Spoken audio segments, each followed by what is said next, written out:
So continuing the track of cancer, when some of the cells in the tumor activate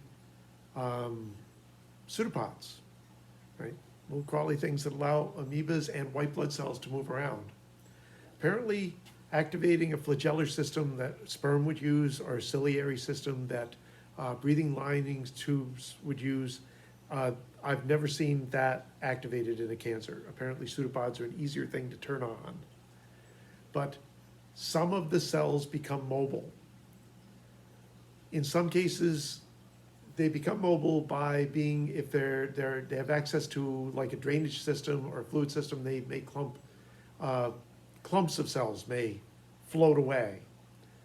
But a lot of times, malignancy is associated with movement. There are cancers that are called multigenesis cancers, where you get a bunch of them kind of being spontaneously generated in different places all at the same time. That's fairly unusual. Usually when a cancer spreads, it spreads from where it started to new places. Different cancers tend to spread to different particular places, and they're not necessarily spreading in the neighborhood.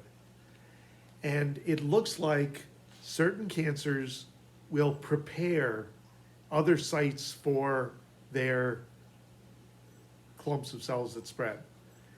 How are they doing this? Release of exosomes or endosomes, depending on which term is going to wind up being used, but little bubbles that come out of the cancer cells and go and have a compatibility for certain other tissues, certain other cells in the body. Like breast cancer cells, a very common site for spread is into the vertebrae, into the marrow of the vertebrae. There's not a direct connection, but apparently there's a compatibility there. And it's possibly exosomes. In some cases, the cancers seem to be recruiting white blood cells from your immune system to go, like they're little real estate agents, and find another spot for their offspring to go and settle and form new tumors. You may see a shift to fatty acid metabolism from the glucose that happened early. I'm looking at breast cancers typically spread to bones, liver, and lungs. Prostate almost always, if it metastasizes to bones. Brain cancer tends to metastasize when it does metastasize to lungs. And skin and lung, the lungs are misspelled, the lungs will often metastasize to the spleen.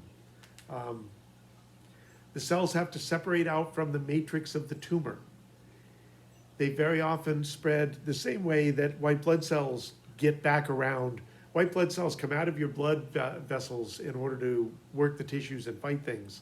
But the flow is fairly one way. They don't easily get back into the blood vessel, but they eventually want to get back into the blood if they haven't been exhausted doing what they're doing. And for that, they use the fluid drainage system, the lymph system, which takes fluid that leaks out of the capillaries, which also isn't going back in, and rather than allowing it to accumulate in the tissues, which would swell you up, it drains off through the lymph system and eventually is replaced in your inner core back into the blood. White blood cells also, cancer cells can spread that way. That's why if a breast cancer is found to be metastatic under the microscope, then the nearby lymph nodes are often excised and then checked to see whether there are cancer cells in there. If they're in there, it's a pretty good indication that it's spread. If they're not in there, you can't be absolutely sure. But as these cells crawl like amoebas, they squeeze through tight places. The distortion of the nucleus adds to damage to the DNA. So more and more mutations are formed, more and more changes in the DNA happen. The cells can get more and more damaged, which can be bad for them, but also can sometimes be good for them. If you have a cancer that exists in a body space, your abdominal cavity, for instance, ovarian cancers, very often a lot of cells dividing in an ovary. They can become cancerous, different types of them. There are different types of ovarian cancer, but they can spread by just releasing themselves into the fluid and then getting into the drainage system from multiple places there. Pancreatic cancer, to some extent, could do that also. The problem with pancreatic cancer and ovarian cancer is that when the tissue damage happens, your pain system, which picks up, when cells get damaged, they release chemicals that are supposed to be inside the cells, but get picked up by pain receptors as being outside the cells and go, oh, we got problems here. And it relays messages and at least lets you know something bad's going on. You know, ultimately, it's trying to get you to change what you're doing so the tissues don't get damaged. But with cancer, except in modern times, there wasn't a heck of a lot you could do about it. But ovarian cancer and pancreatic cancer tend not to have pain receptors. So they tend to be fairly advanced when symptoms appear, unless they do something weird hormonally or do something that really affects your digestion. Very often when those two cancers are discovered, they are well advanced, they've already metastasized.